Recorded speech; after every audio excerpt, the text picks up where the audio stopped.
Hola, buenas tardes, bienvenidos a Top GDL. El día de hoy vamos a hablar un poco acerca de las fracturas de cadera. Bueno, las fracturas de cadera se calcula que hay un aproximado de 350,000 casos al año. El 91% de este tipo de fracturas ocurre en pacientes mayores de 55 años.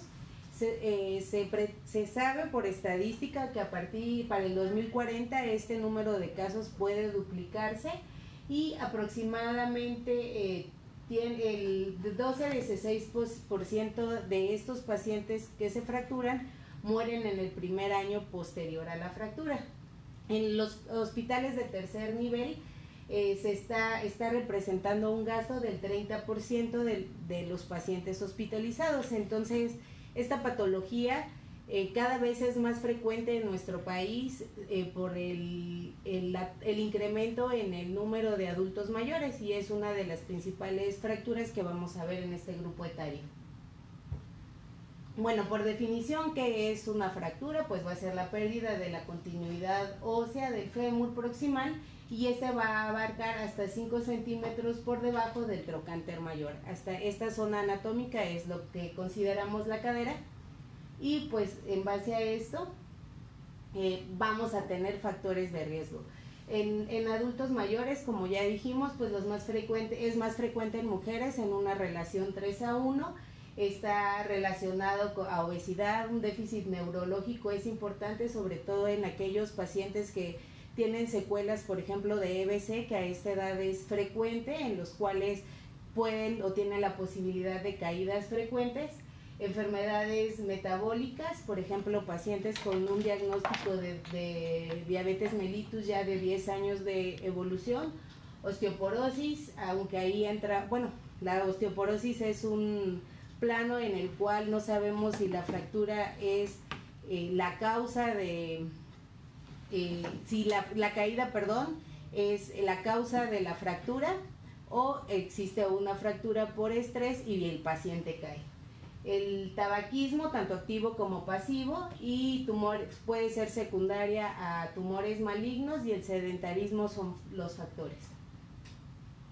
Ahora, la clasificación, pues tenemos una clasificación anatómica, la cual las divide simplemente por el lugar en donde se encuentra la fractura.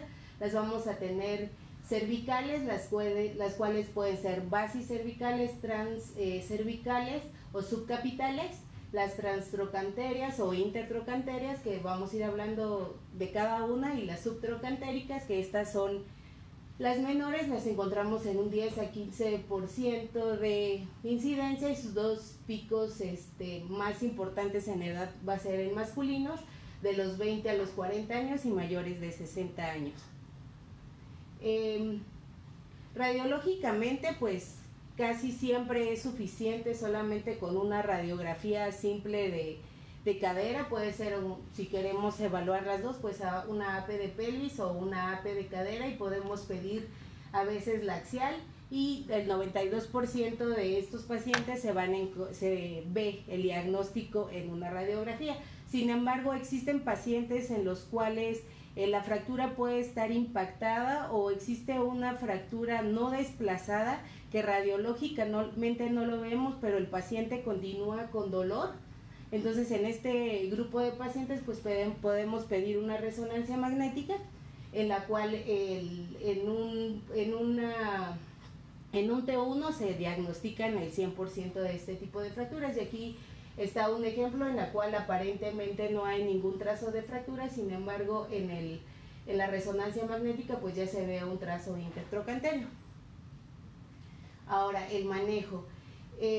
Antiguamente la fractura de cadera se trataba de manera conservadora, pues ya actualmente solamente se deja para casos muy muy específicos, en el cual el riesgo es mayor que el beneficio que podemos obtener, pero sí está recomendado, dependiendo del tiempo, en primer lugar para manejo del dolor, y en segundo para si tenemos una fractura que está no desplazada, pues para facilitar la reducción en el quirófano. Entonces tenemos dos tipos de tracciones. Normalmente pues la que se utiliza es la cutánea para no ser un método invasivo, en el cual vamos a poner, se va a calcular en base al 4 al 5% del peso del paciente.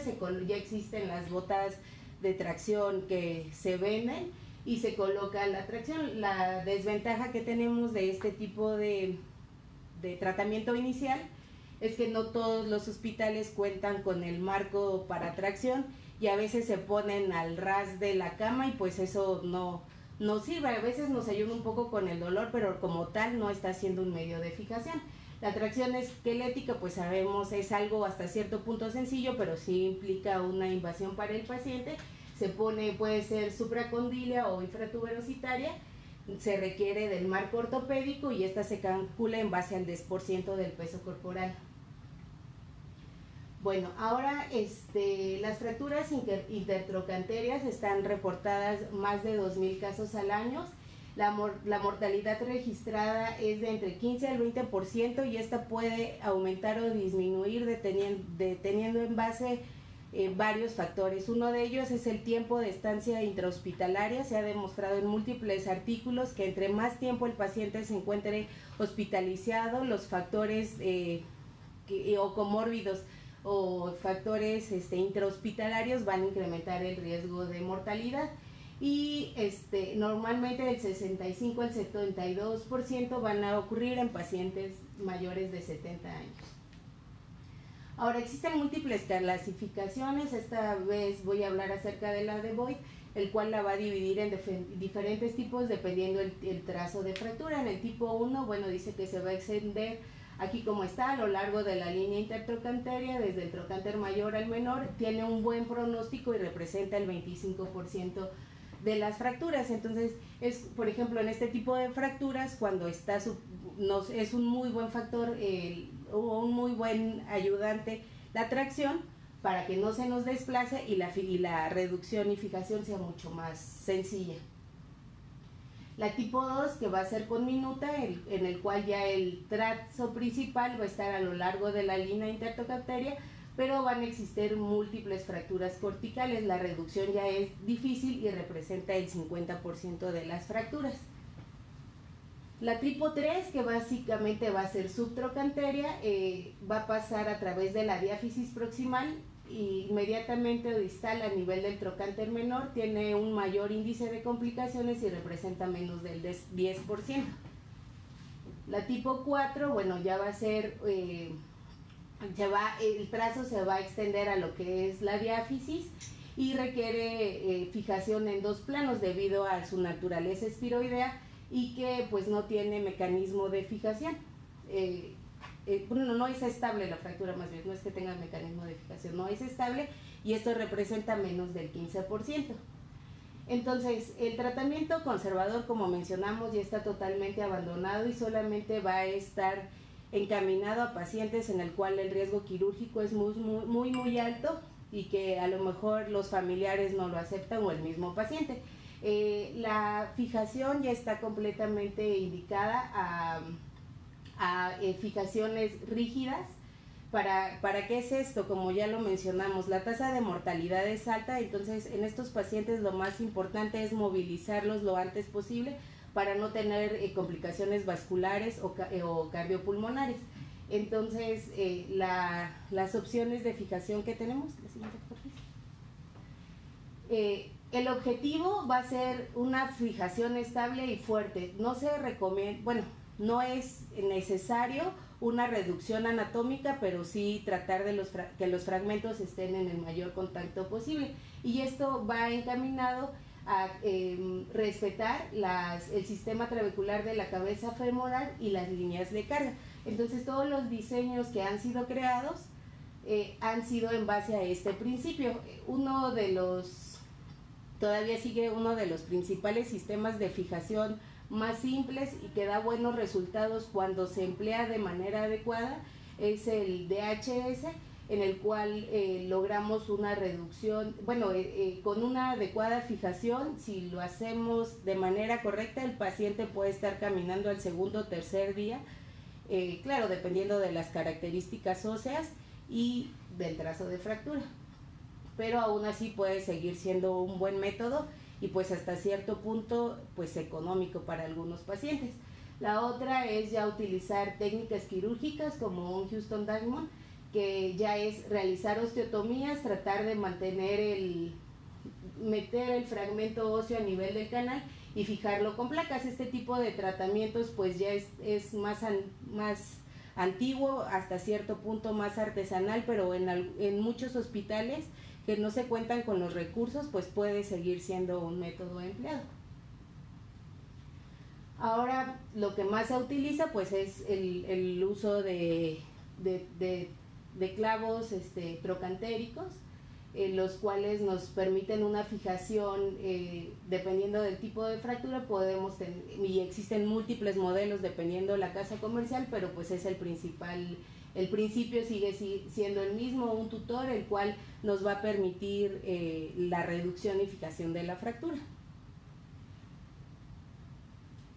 Ahora, las fracturas subtrocantéricas pues van a ser las que se van a encontrar entre el trocánter menor y el istmo diafisario. Estas ocupan del 10 al 34% de las fracturas.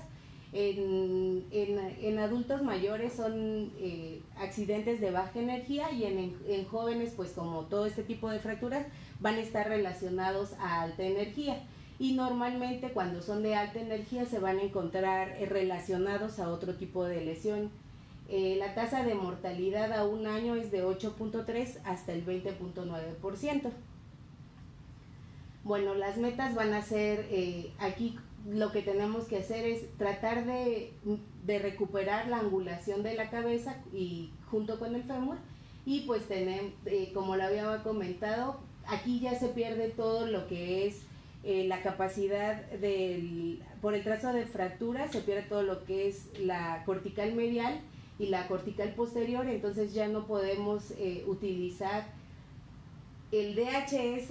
Aquí, aunque algunas personas lo siguen utilizando, hay algunos artículos en que ya contraindican este tipo de osteosíntesis por los malos resultados que da. Aquí lo que está indicado pues sería el uso de clavos trocantéricos para lograr una adecuada reducción y fijación de la fractura. Ahora, su clasificación va a estar basada por el número de fragmentos. En el tipo 1 va a ser no desplazado, desplazada menos de 2 milímetros. En el tipo 2 ya van a ser fracturas en dos partes, y de ahí se van a dividir dependiendo del trazo de fractura. La 2A transversa, la 2B va a ser espiroidea y la C va a ser espiroidea con el trocánter menor unido al fragmento distal. Y la tipo 3 en tres partes, la 3A igual con configuración espiroidea, y la 3B espiroidea con el tercer fragmento en ala de mariposa. La 4 y la 5 pues ya van a ser con minuta con 4 o más fragmentos, y la 5 va a ser una configuración subtrocanteria o intertrocanteria. Ahora, el tratamiento, aquí en este tipo de fracturas todavía está reportado el tratamiento conservador, pero ya prácticamente está en desuso, con buenos resultados del 36 al 50%, pero vean la tasa de mortalidad a cuánto se eleva, entre el 28 y el 32%. Entonces, como les había mencionado, solo en indicaciones especiales, y pues aquí en este tipo de fracturas a veces la osteosíntesis ya es un poco difícil, entonces muchos optan por una artroplastía total de cadera con vástagos largos. O tenemos el otro clavo trocantero, que el cual ya tiene dos pernos a cuello, pero los resultados puede ser también un clavo largo con fijación hacia la diáfisis, te dan cierta estabilidad, pero el riesgo de complicación pues es importante. Existe también la placa, pero con las mismas implicaciones. Y pues lo que se usaba, lo que se puede hacer, pues una placa angulada con múltiples ¿cómo se llama? Tornillos a la diáfisis, pero pues el riesgo de desanclaje, sobre todo en pacientes, en adultos mayores, es importante. Ahora ya existen placas largas de bajo contacto que pueden ser una opción, sobre todo en pacientes jóvenes, en donde sabemos que la calidad ósea es buena y que no se nos va, o que el riesgo de desanclaje del material es bajo. Ahora, las fracturas del cuello femoral, es importante aquí el grupo etario al cual está dirigida, bueno, o lo está presentando en pacientes jóvenes. Ahorita vamos a ver por qué la fijación in situ sigue siendo un buen tratamiento en adultos mayores por las características anatómicas que ahorita vamos a ver. Ya vamos a ver que no es tan buena elección. Como tal, se presenta con mayor caso en pacientes mayores de 70 años. Tienen estas fracturas una alta tasa de necrosis avascular y pseudoartrosis. Del 10 al 15% de los pacientes van a desarrollar algún tipo de complicación, y esto es en base a la circulación que tiene la cabeza. Sabemos que va a tener un anillo arterial extracapsular que va a estar situado en la base del fémur. Va a tener dos ramas ascendientes que van a venir de ese anillo, y las arterias del ligamento redondo. El anillo extracapsular también va a venir de la circunfleja femoral medial a lateral, y las ramas ascendentes o retinaculares van a ser los vasos más importantes. Entonces, al tener una fractura otra cosa, este tipo de fracturas sabemos que son intracapsulares. Sabemos que todas las fracturas que son intracapsulares tienen mayor grado de pseudoartrosis, en un 23 a 37%, y por el tipo de vascularización tienden al 10 al 18% a producir una osteonecrosis, y 50% de estas fracturas no van a consolidar por estas características. Entonces, existe la clasificación de Garden, el cual va a estar basada en el grado de desplazamiento. El grado 1 va a ser una fractura incompleta con una cabeza girada en sentido posterolateral, o una fractura impactada. Este tipo de fracturas nos dan la posibilidad de realizar una fijación in situ con tornillos canulados. En pacientes jóvenes es el tratamiento ideal, en adultos, y con el riesgo de presentar osteonecrosis, pero la literatura reporta que si la fijación se hace antes de las 24 horas, la tasa de éxito es muy alta. Ahora, la grado 2 va a estar completa, pero no va a estar desplazada. La grado 3 va a estar completa, parcialmente desplazada, y la grado 4 va a estar totalmente desplazada. Entonces, en este tipo de tratamientos, en este tipo de fracturas es importante no colocar tracción. ¿Por qué? Porque sabemos que la vascularización puede estar dañada. La reducción del trazo de fractura normalmente se puede hacer para su fijación en una mesa de tracción. Algunos hospitales cuentan con ella. Vamos a hacer una tracción, rotación interna de 20 grados, y existen algunos estudios que reportan que es importante, aunque se haga una fijación in situ, realizar una artrotomía para disminuir el grado de presión intracapsular, y una aspiración articular para tratar de disminuir también la presión del pulso. Esto es lo que comentamos. Se realiza con cadera en flexión de 90 grados, rotación interna, tracción del eje del fémur y una abducción. Y con eso la podemos fijar en pacientes jóvenes o adultos jóvenes. Se puede realizar mediante cualquier configuración. Existen múltiples configuraciones. Algunos autores recomiendan la triple, que es la que da mayor estabilidad y mejores resultados. En pacientes adultos mayores, la hemiartroplastía de cadera está indicada en aquellos pacientes que tienen una baja demanda física. Son aquellos pacientes que a lo mejor, como les mencioné, tienen secuelas de EBC, en el cual también el tono muscular va a estar disminuido y podría ser un factor en contra, o que van a presentar múltiples caídas, bueno, la hemiartroplastía está indicada, pero teniendo en cuenta que el desgaste que va a sufrir el acetábulo es importante. Y la artroplastia total de cadera pues es el tratamiento de elección, ya dependiendo de la edad de paciente y la calidad, pues ya decidiremos el tipo de prótesis que se utiliza. Y nada más para recordar que pues ahora con la clasificación AO es una forma más sencilla y universal de clasificar este tipo de fracturas. Sabemos que es un sistema binario en el cual el 31 se refiere al fémur proximal, la A va a ser trocantérica, la B va a ser a nivel del cuello y la C va a ser a nivel de la cabeza. La siguiente, por favor. Dependiendo del trazo va a ser el 1, 2 o 3. Y dependiendo de la fragmentación pues ya va a ser el punto. Ya existe esta clasificación, pues es una clasificación tanto regional, como nos dice el tipo de osteosíntesis que podemos utilizar y el pronóstico que van a tener. Y pues esto sería todo por el día de hoy. No sé si existe alguna pregunta aquí de los asistentes o sobre las redes, ¿no? Pues muchas gracias y nos vemos el próximo martes.